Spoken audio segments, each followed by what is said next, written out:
Vous écoutez 2D6 Plus Cool. Et voici Format court, un enregistrement de courte durée, à l'instar du podcast états-unien Comic Strip Actual Play de la communauté The Gauntlet. Le jeu pratiqué est Monster of the Week de Michael Sands, dans sa deuxième édition révisée par Steve Hickey. Comme son nom l'indique, ce jeu émule la recette monstre de la semaine de fictions telles que Supernatural, Grimm, Buffy, Sleepy Hollow, Penny Dreadful, The Dresden Files ou encore Hellboy. La liste est longue. La seule chose qui a précédé cet enregistrement est la création du personnage et de son entourage direct, quelques PNJ qui tiennent sur les doigts d'une main. Les seront développés en fonction de leur apparition dans l'intrigue. On me souffle dans l'oreillette qu'une version française est en chantier, orchestrée par le partenariat de deux maisons d'édition, Rise Dead et Studio Dead Crows. Affaire à suivre donc. Nota bene, exceptionnellement pour cette première session, toutes les stats du personnage sont à +1, histoire de cerner son style avant de le figer. On s'excuse auprès des quarterbacks et des adolescents en général, à qui l'on prête de bien vilaines manières.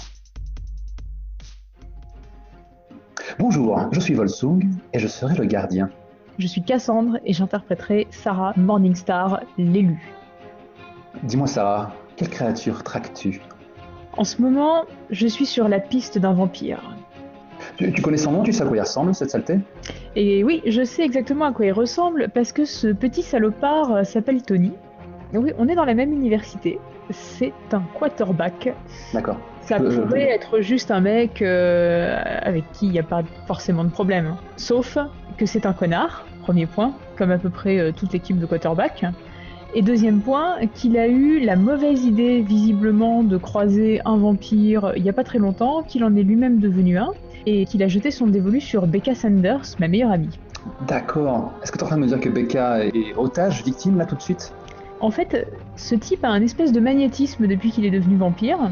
C'est-à-dire qu'avant, Becca l'envoyait péter sans aucun problème, elle n'avait aucun intérêt pour lui. Et depuis, visiblement, il a une espèce d'aura vampirique. Je sais pas trop comment ça marche, parce que faut dire que les vampires, pour l'instant, j'y connais pas encore grand-chose. Mais clairement, elle a plus du tout son libre arbitre en sa présence. Est-ce qu'il brille au soleil, ce garçon ? Quand le soleil tombe bien, ça brille un peu. D'accord, donc c'est ce genre de vampire. Ok. Bah du coup, où est-ce que tu l'as traqué, là ?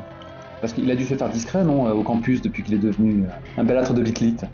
Eh bien, ce belâtre, depuis qu'il est devenu vampire, organise régulièrement des soirées. Et là, avec sa fraternité, il y en a une autre qui est en train de se dérouler. C'est depuis quelques heures que ça a commencé. Donc je suis dans la soirée et j'attends qu'il se pointe pour le prendre à part et lui régler son compte. D'accord. Le lieu de la fiesta, c'est un lieu neutre du genre, je sais pas moi, une rave, une boîte ? Ou c'est vraiment style dans les locaux de la fraternité, Beta Kappa Gamma, j'en sais rien. C'est ça, c'est dans les locaux de la fraternité Beta Kappa. Donc ça veut dire que ça doit être entouré de mâles odorants, avec leur fameux gobelet rouge à la main. C'est ça, tout ce que j'exècre. Je vais pas chercher bien loin pour le niveau de l'inspiration, quoi. Jude Apatow renierait pas un tel épisode. On distingue quelques rayons de lune à travers des nuages noirs, mais l'ambiance est tout sauf lugubre.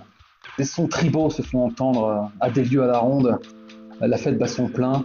Il y a encore d'autres bagnoles qui se garent avec des bellâtres portant fièrement l'emblème de leur équipe et des bimbos plus ou moins écervelés qui sont à leurs bras et qui s'apprêtent à passer une très bonne soirée. Vous vous êtes pointé comment à la fiesta avec Becca qui, elle, doit être sur son 31, je pense. Oui, Becca est sur son 31. Elle porte une très belle robe de soirée, moderne bien sûr, que je trouve, étant donné que je sais pour qui elle est, beaucoup trop sexy à mon goût, vu qu'elle va dans le repère des fouteux débauchés. Nous sommes arrivés dans sa voiture. Elle a déjà le permis, elle conduit. C'est une longue voiture verte, un peu ancienne. Et j'ai été moi-même un peu forcée de faire un effort au niveau vestimentaire. Mais il faut pas pousser, j'ai pas non plus sorti la robe. Donc je suis arrivée quand même en jean basket. Mais attends, avec quand Becca t'a vu, elle t'a pas proposé justement de te filer des fringues ? Non, elle sait que pour moi, venir de cette manière, c'est-à-dire sans avoir un gros hoodie rabattu sur le visage, mais à la place un petit haut sympa, c'est déjà un énorme effort. Je pense qu'elle a juste ses cheveux dans le rétroviseur de la bagnole. Elle ouvre son sac à main et en sort un nécessaire maquillage. T'es sûr que tu veux rien ? Ouais, t'inquiète, ça va aller. Surtout avec la lumière stromboscopique, on va pas voir grand-chose. Comme tu veux. T'es vraiment sûr que tu veux y aller? J'ai rarement vu autant traîner des pieds. Enfin, ça te ressemble pas. Enfin, ce genre de soirée, je veux dire. Bah, c'est sûr que ça me ressemble pas, mais si t'y vas, faut bien que quelqu'un veille sur toi. C'est sympa. Mais je suis une grande fille. Je sais me gérer. Oui. Bon, bah, allons-y. Attends de te voir après 3 verres, on verra où tu termines. Et je pense qu'au moment où tu dis ça, il y a un grand type gigantesque qui fait sans doute une tête de plus que toi, qui manque de se coucher sur le capot en trébuchant. Il sans doute aller pisser un coup et il retourne à la fiesta. Bref, ça promet. Je jette un regard à Becca, je hausse un sourcil. Si jamais on nous éclate la voiture, il faudra bien que quelqu'un te porte pour rentrer. Dis pas une chose pareille, mon père me tuerait. J'éclate de rire et je lui mets un petit coup de coude. Je fais aller, ça se passera bien. Mais j'ai aucun doute là-dessus, c'est pour toi que je me fais du souci. Allons-y. Elle laisse glisser ses jambes fuselées hors du véhicule et t'encourage à la suivre. Et je la regarde sortir, non sans un regard un peu envieux face à son air toujours parfaitement apprêté, toujours classe. Et j'ouvre la portière, je sors à sa suite et on se dirige vers le grand bâtiment, le siège de la fraternité Beta Kappa. Ils ont couvert la façade de guirlandes multicolores avec des banderoles et autres. D'ailleurs, les Beta Kappa, c'est quoi le nom de leur équipe là? Non, les Sharks. Les Sharks, ok. Les Sharks ont déchiré les Falcons 34-18 et c'est presque devenu un hymne quoi. Lorsque les membres d'équipe se croisent, ils ne cessent de rappeler leur prouesse de la journée quoi. Je me demandais comment tu allais réussir à t'inviter dans le fief Beta Kappa parce que bon, vu ton caractère, t'as dû peut-être casser une ou deux arêtes nasales déjà auprès de l'équipe. Faut dire que quand on arrive à la porte, en fait, les 2 types qui sont de garde, qui sont là debout avec leur gobelet rouge à la main, Tu les connais? Quand ils me voient arriver, ils tirent un peu la gueule. Ouais. Donc oui, il y a un des types qui me connaît. Leroy Park. Voilà, D'ailleurs, la mâchoire côté droit doit encore se rappeler de mon poing. Ok. Bon, on voit que l'image est encore vibrante, est encore douloureuse dans son esprit. Et il te regarde avec une désapprobation certaine, alors que tu te pointes entouré d'une Becca qui ne semble pas marcher, qui semble sautiller, légère comme une fée, et qui bien sûr inconsciente de ce différent que vous avez quoi. Il détaille Becca de pied en cap, subjugué bien naturellement par une telle apparition. C'est limite s'il tend pas une main grasse pour lui en serrer la taille. Toi ma belle, tu peux rentrer sans problème, mais elle, y a pas moyen. Je fixe mon regard sur Leroy, et en gardant mon visage tourné vers lui, en fait, mes yeux se tournent en direction de Becca, dont je guette la réaction. Ok. Tu as un véritable avatar social en guise de PNJ qui t'accompagne. Mais tu es aussi la seule héroïne à cette table. Ça te rend un peu tributaire de la réaction de ce second rôle, qui n'en demandait pas tant, et c'est un peu dommage. Du coup, je te pose la question, que ferait Becca dans une telle situation? Elle tenterait, je pense, d'amadouer Leroy. Okay. Becca est une naïade qui n'est pas forcément toujours consciente de ses charmes. Par contre, elle a une âme pure, ça c'est clair. Donc je la vois mal lui faire espérer un bon moment plus tard, forte de ses atouts, pour t'autoriser une entrée. Je pense que ça va être sans doute plus innocent, je me trompe? Oui, tout à fait. Le fait de jouer par exemple sur la tristesse qu'elle aurait de ne pas me voir venir ou ce genre de choses. Donc on va faire appel à un move maison, c'est d'une simplicité crasse, pour contrebalancer le fait que tu joues en solo. Donc s'appuyer sur un allié. Quand un allié non-joueur agit sous la pression, à ta place, tu lances à +1 si c'est un domaine où il a ses chances, ou à -1 dans le cas contraire. Donc tu vas me faire le jeu d'abord, et on va jouer la scène ensuite. Parce que suivant, si tu te botches ou si c'est un succès tonitruant, ça va très vite teinter la façon dont la fiction va se passer. Donc premier jeu de la soirée. Si c'est un échec, les choses ne vont peut-être pas se passer comme tu le désires. À ce moment-là, Becca te regarde, avec une surprise plus ou moins feinte. Elle hoche la tête à l'attention du colosse à la mâchoire asymétrique et déclare de sa voix suave, comme tu l'as si bien suggéré. Mais Sarah est ma meilleure amie, j'arrive pas à concevoir qu'elle soit privée de cette fête. Allons, il y a bien moyen de s'arranger. Et ce faisant, elle tente de poser une main chaste et dénuée de vils sentiments sur la main de Leroy, qui ne cesse de la détailler d'un œil gourmand, alors que son camarade est un peu amusé du spectacle. Je n'ai aucun mal à imaginer qu'il n'aime pas beaucoup ce manège. En effet, Becca, c'est une des personnes les plus importantes pour moi, et notamment parce que elle a cette espèce de candeur, et je vois beaucoup de monde en fait qui essaye d'en tirer profit, et là, que ce type la regarde de cette manière, et j'imagine très bien de la manière dont il doit être en train de se dire qu'il pourrait en tirer profit, ça me met hors de moi. Donc je m'avance sur les marches sur lesquelles il se trouve, et sur lesquelles se trouve Becca. Je viens m'interposer entre eux en disant Donc c'est bon, on peut y aller ? Et là, je te coupe la chic, car rappelons-le, tu as fait un échec. C'est amusant, en fait, cette scène, elle pourrait être tout à fait cachère dans une partie de Monster Hearts. Tu as Larry Morgan, donc le camarade portier qui te barre le chemin et qui fait non, mais pas de souci, tu peux rentrer. Donc en fait, il te met une main sur l'épaule, de l'autre, il pousse la porte où tout de suite tu es assailli par les basses et tu distingues, comment dire, les noceurs qui profitent de la fête. Et pendant ce temps, Leroy n'a rien manqué du spectacle. Il a vu les manœuvres de son wingman parfaitement entraînées. Et du coup, mine de rien, bras dessus, bras dessous, il a commencé à entraîner Becca dans une autre direction en marmonnant. Je suis sûr qu'on peut trouver un terrain d'entente, pas de souci, ma belle. Penses-tu, ça me fendrait le cœur là si ta BFF devait patienter sur la plage arrière, tu vois. En tout cas, voilà ce qui se passe. Que fais-tu ? Je vais essayer de la jouer un peu malin. Je vais rentrer dans la fête en me disant qu'il doit y avoir une porte de sortie sur le côté, une fenêtre, une cuisine avec qui donne sur l'extérieur, quelque chose comme ça, et que je vais ressortir par là pour aller retrouver Becca et neutraliser cette nouvelle menace à l'encontre de ma meilleure amie qui vient de faire son apparition. Ok. Tu as juste à allonger les murs, à esquiver un peu les noceurs un peu trop nerveux, mais tu finis par te frayer un passage, tu enjambes certains fêtards pour qui la fête est déjà finie, tellement ils sont HS, quoi, vautrés sur des canapés, dans des positions grotesques. Tu passes vers la cuisine, où toute la foule est amassée, en train d'observer la descente d'un ado rondouillard à qui ils font boire directement dans un jerrycan. Donc t'as aucun mal à passer, à te retrouver dans un jardin, dans le jardin alentour, et peut-être que tu peux te mettre en quête de ton ami désormais. Oui. Après avoir retrouvé la fraîcheur nocturne, je regarde à droite, je regarde à gauche, j'essaye de savoir de quel côté était l'entrée et de quel côté le couple, entre guillemets, a pu partir. Le nerf de la guerre étant à la traque au monstre, je ne te mettrai pas plus de bâtons dans les roues que ça. Tu as cette scène très classique où tu as Becca qui se retrouve adossée à un mur, tu as Leroy qui est devant elle, une main plaquée sur ce même mur, lui occupant tout le champ de vision. Et qui va sans doute l'abrutir d'ineptie et sans doute va-t-il passer à la vitesse supérieure et être plus entreprenant si Becca n'arrive pas à lui imposer un minimum de bienséance. À ton avis, Leroy, ce serait son style ? Le style de Becca ? Ouais. Pas du tout. Non pas qu'elle ait un style particulier qu'elle affectionne, mais les gros, lourds, bourrés, c'est pas trop ça. Ok. J'imagine que du coup elle doit être assez courtoise, elle doit tenter de ne pas vexer l'individu, elle se recoiffe nerveusement à plusieurs reprises, regarde de droite et de gauche et tente de trouver une façon de s'échapper sans y laisser des plumes. Que fais-tu ? Je pense que Becca pourra remarquer mon approche, parce qu'elle ne va pas du tout être subtile. C'est-à-dire que je vois ça, je vois l'urgence de la situation, je sors du fourré dans lequel je me trouvais et qui me séparait des deux autres. Et je me place juste derrière Leroy, je tapote sur son épaule et je me tiens prête à lui envoyer une belle droite dès qu'il se retourne. Je pense qu'on n'a même pas besoin de lancer pour ça. Tu es une élue. Si tu me dis que tu le sèches d'un coup de poing, c'est ce qui se passe.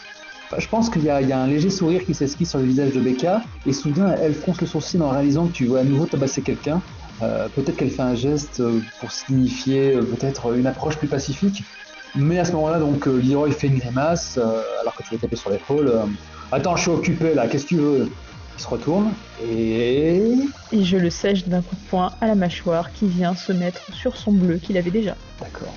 Leroy accuse le coup, c'est limite s'il ne fait pas un tour complet, il finit en chandelle et il glisse tout le long de la façade. Il est séché.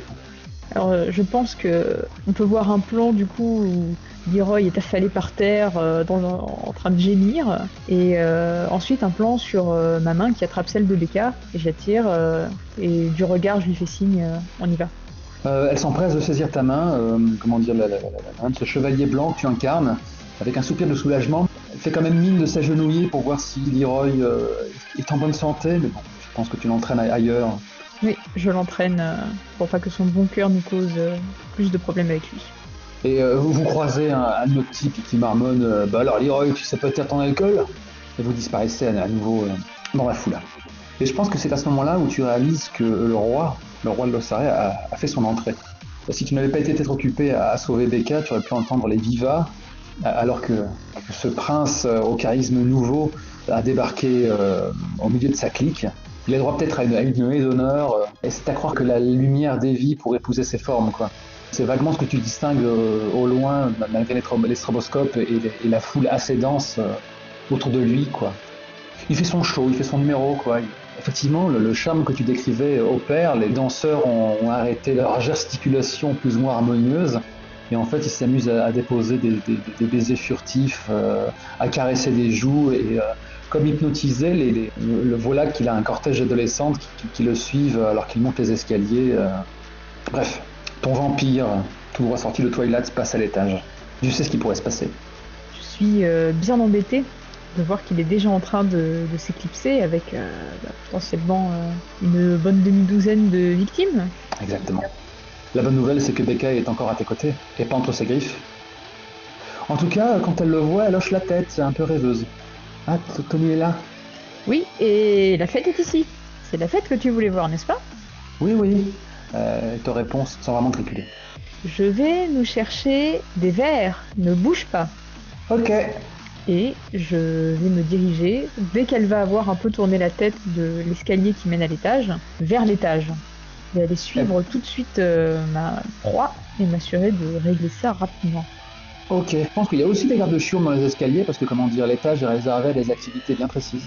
Il y a un kéké avec un chapeau mis soigneusement de côté et une longue mèche qu'il a dû coiffer à plusieurs reprises, qui t'accueille et qui fait ouais ma belle, t'as une invitation? Là, je prends beaucoup sur moi pour essayer d'être la plus charmeuse possible. Je veux dire oui avec Tony. Et je fais un sourire que j'essaye d'être le plus naturel possible. D'accord, mais bon, tu fais ce que tu peux, tu singes ce que tu as pu voir. Il faut presque une petite moue en réalisant que tu es déjà prise, quoi. Mais il va falloir que tu me fasses un jeu de manipuler. Manipuler quelqu'un. Une fois que tu leur as donné une raison, une excuse, une promesse ou une menace, dis ce que tu attends d'eux et lance plus charme. Tu lances à +1, car ce soir, tout est à +1. C'est un 7, succès mitigé. Sur un 7-9, ils le font, mais seulement si tu fais quelque chose qui appuie tes dires. Si tu en demandes trop, ils te donneront leurs conditions. Donc en fait, il va faire... Oh, attends, on me la fait pas. Maintenant, Tony, tout le monde se l'arrache. Il a donné des règles strictes. Hein. Lui, il veut pas te déranger, et si t'es une indésirable... Difficile de savoir la note qu'il te donne. C'est affreux. Certains garçons sont ainsi. Tu vois qu'il hésite, quoi. Je vais tenter de l'allumer un peu, de lui dire allons, tu vois bien que je peux pas être une indésirable. Et intérieurement, je me dis que heureusement qu'il y a énormément de musique autour, heureusement qu'il est sombre, heureusement que ce mec a peut-être bu et ne se rappellera peut-être plus de ma tête et du fait que j'ai dit ça demain. Et je vais laisser passer une main sur son bras en disant ça. Effectivement, alors que tu t'approchais de lui, son haleine avait quelques relents certains alcoolisés. Et je pense qu'à ce moment-là, il passe une main dans ton dos, il s'arrête sur ta hanche et il fait t'es sûr que c'est Tony que tu viens voir? Du coup, quand il arrête sa main en fait dans mon dos, ce que je vais faire, c'est que je vais le pousser sur le côté dans l'escalier et je vais lui dire 1-1, tu touches pas avant Tony. Et je vais y aller complètement au culot en fait et je vais commencer à monter les escaliers un peu en mode regarde-moi bien partir, tu t'as compris. Par la main. Voilà. D'accord. Le gars est avachi, quoi, à moitié, les bras ballants, il a son chapeau qui a perdu de son ajustement parfait et qui lui couvre le visage. C'était pas le seul naturellement à faire obstacle, hein, mais bon, c'était sans doute des geeks, des nerds à qui on avait fait des belles promesses. Mais on en voit souvent sur le campus, ils se font régulièrement exploiter par les sportifs dans ce genre de choses. Exactement. Donc c'est avec ce déhanchement félin que tu réussis à t'échapper et que fais-tu maintenant? Et du coup, je vais essayer de me repérer à l'étage pour savoir où est la chambre de Tony. Je vais pas forcément te faire un jet pour ça parce que on va pas non plus exagérer cette traque dans un lieu pareil. Hein. C'est pas comme si tu allais tomber sur des pièges inavouables ou des empêcheurs de tourner en rond tout de suite. Donc je ne te cache pas que de temps à autre, tu te retrouves un peu dans des dortoirs, quoi. Tu pousses une porte et tu vois des adolescents à différents stades, d'étreinte que tu déranges ou certains ne se rendent même pas compte de ta présence. Mais nulle trace de Tony.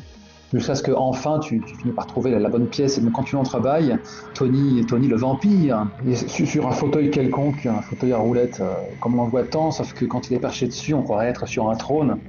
Il est entouré d'Amazones agenouillées qui le couvrent du regard, et il a visuellement réclamé une sorte de danse où elles s'effeuillent lentement les unes les autres. Tu es vraiment dans un lieu de perdition où ce porc profite de son pouvoir de persuasion hors norme pour leur imposer ses moindres caprices. J'observe les environs, dans le couloir, dans les pièces. Est-ce que je vois un détecteur à incendie, un détecteur de fumée? Alors c'est un peu pousser le move, mais t'as qu'à lancer un read by situation, sous Sharp. Analyser une situation difficile. Quand tu scrutes les alentours et analyses une situation difficile, lance plus Sharp. Et donc 9. Sur un 7-9, tu peux poser une question au gardien parmi la liste suivante. Quelle est ma meilleure approche? Quelle est ma meilleure échappatoire? Y a-t-il des dangers que je n'ai pas remarqués? Quelle est la plus forte menace? Qu'est-ce qui m'est le plus vulnérable? Quel est le meilleur moyen de protéger les victimes? Si tu agis en fonction des réponses, tu obtiens un +1 continu tant que l'information s'applique.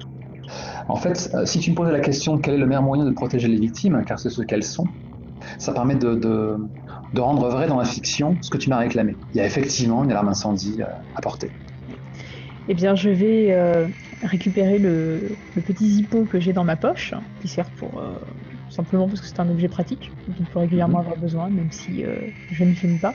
Et je vais grimper sur une chaise pour pouvoir me surélever et passer le briquet à proximité du détecteur de fumée. Ok. Est-ce que tu pourrais agir sous la pression, s'il te plaît? Un jet de cool, que tu as aussi à +1 ce soir. Agir sous la pression. Quand tu agis sous la pression, lance plus cool. C'est un 10. Sur un 10+, tu accomplis ce que tu avais prévu. Aucun fêtard ne vient interrompre ton manège ou se demander ce que tu fais percher sur une chaise. L'alarme retentit, assourdissante, ce qui fait que très vite il y a beaucoup d'agitation au rez-de-chaussée. Et comme tu as fait un succès tonitruant, et que c'était vraiment une bonne idée, je ne vais pas justifier de quelques pouvoirs d'attraction étranges qui feraient que malgré tout les naïades seraient toujours sous la coupe de Tony. Non, effectivement, là, peut-être que ce son-là a brisé leur transe. Beaucoup de personnes dans une soirée telle que celle-là pourraient mettre en doute l'authenticité de cette alarme. Ce serait sans doute un vilain plaisantin qui l'aurait lancé, mais pour le moment, les gens y croient. Et donc, il y a pas mal d'agitation, et en l'occurrence, les pépettes qui s'étaient entassées dans le bésodrome, appelons-le, de Tony, s'empressent de se diriger vers la porte, s'échappent par mesure de précaution, et il y en a même certaines qui ont à peine le temps de ramasser leurs vêtements pour s'échapper. Donc en gros, ton plan marche à la perfection. Le roi est fort désappointé. Malheureusement, le plus dur reste à faire, il faut encore que je neutralise Tony. Et maintenant, je vais te poser cette question immédiate. Alors que tu t'es invité dans des vêtements un peu streetwear qui te mettent relativement à ton avantage, je pense qu'il est assez difficile de dissimuler ton arme d'élu, n'est-ce pas? Oui, j'ai effectivement laissé dans le coffre de la voiture. Ça demande une certaine allonge pour t'en saisir désormais. Effectivement. Mais vas-tu laisser le roi s'échapper? Non, je compte bien improviser, voire le faire passer par la fenêtre. Ça marche aussi. Ça n'en est pas moins normalement un élève apprécié, un humain aux yeux de tous, donc méfie-toi au niveau des témoins que tu laisseras derrière toi. Bref, que fais-tu? Dès que la dernière des jeunes filles est sortie, je rentre, je ferme la porte et je cherche rapidement une arme. Tu cherches un monsieur pointu. Est-ce que je dois imaginer que Joshua t'a dit qu'un pieu dans le cœur, ça fonctionnait contre ces gens-là? Oui, tout à fait, il me l'a dit. Franchement, je pense que les objets en bois ne manquent pas dans la pièce, aux grandes dames de Tony. Tu pourrais même casser un pied de table ou de chaise, t'as la force pour ça, hein, tu es l'élu, hein, et tu aurais un pieu improvisé. Donc alors que tu avises la pièce à la recherche d'un objet pour empaler le bellâtre, lui ne perçoit pas forcément la menace qui approche à grands pas. À ce moment-là, il fait un sourire et loche la tête. C'est lui, tu pourrais pas distinguer une couronne sur son crâne en plus. Et là, il déclare... Je désespérais, mais je crois que je vais pouvoir m'amuser. Il te dévisage vraiment une apparition inattendue. Tu n'as pas le profil du coin. Que puis-je pour toi? Et donc à ce moment-là, naturellement, toi tu...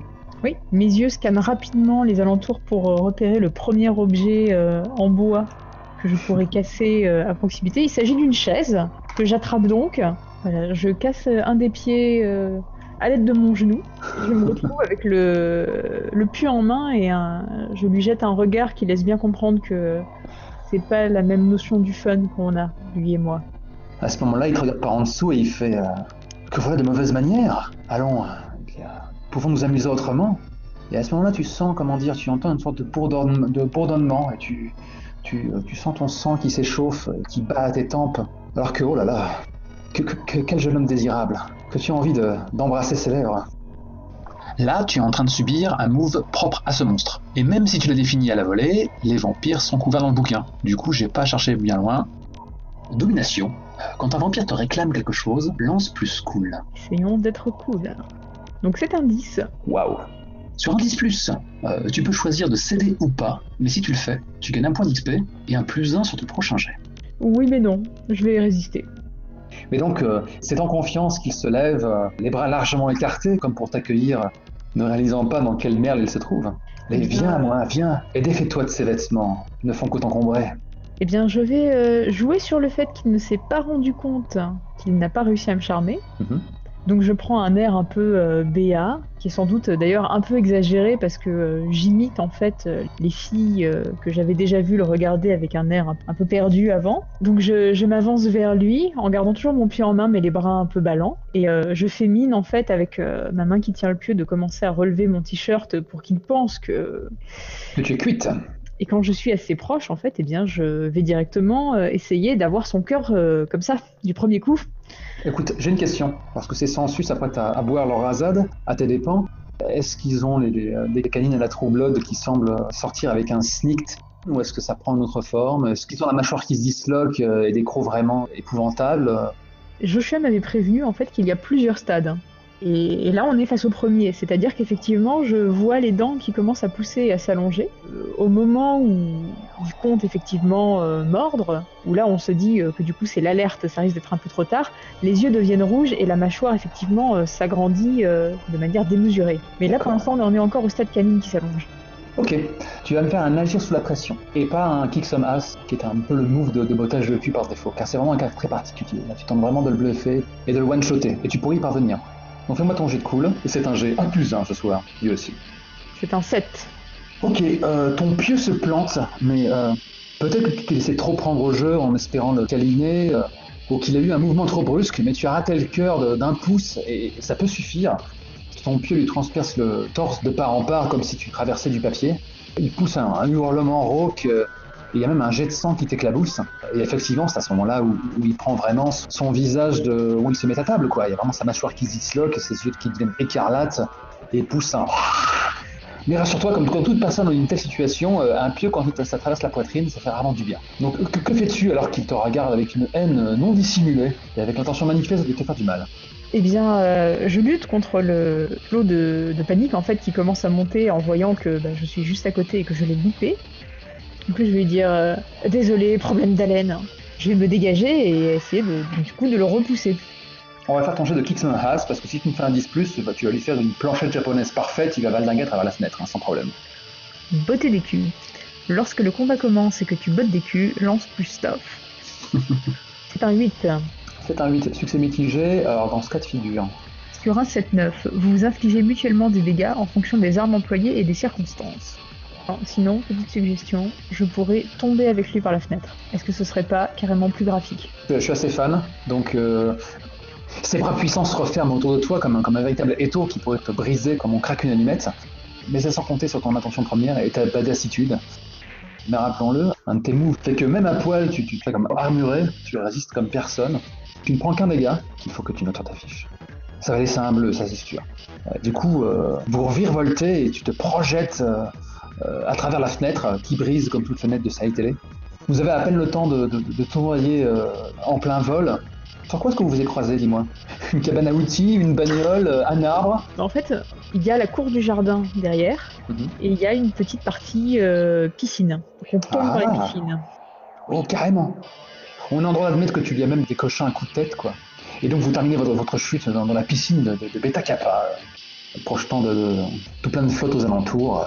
Et maintenant, votre balai se poursuit au ralenti alors que vous êtes sous l'eau, toujours à vous empoigner, à peine éclairé par quelques lueurs en surface, alors que ce vampire pousse un nouveau hurlement et teinte cette eau de son propre sang maudit et potentiellement contagieux. Alors que ce premier épisode s'achève, qu'as-tu à déclarer? Je savais qu'il fallait se mouiller pour traquer les vampires, mais à ce point c'est difficile. Je suis en train de me débattre sous l'eau, tenu par cette espèce de saloperie, et il va falloir bientôt que je récupère de l'air, que je sorte de là. Mais comment vais-je faire? Que va-t-il se passer? Quelle terreur! Dans le prochain épisode de Monster of the Week. Oh, bien joué, parfait, j'applaudis. Et on la garde, elle est bonne. Premier format court sans Antoine, et tout fout le camp. Un dépassement de la durée légale et des raccommodages réalisés après coup, comme une lecture plus claire des moves par exemple. Monster of the Week n'a pas fini de vous surprendre par sa versatilité. Comme format court tâchera de vous le prouver. À la prochaine.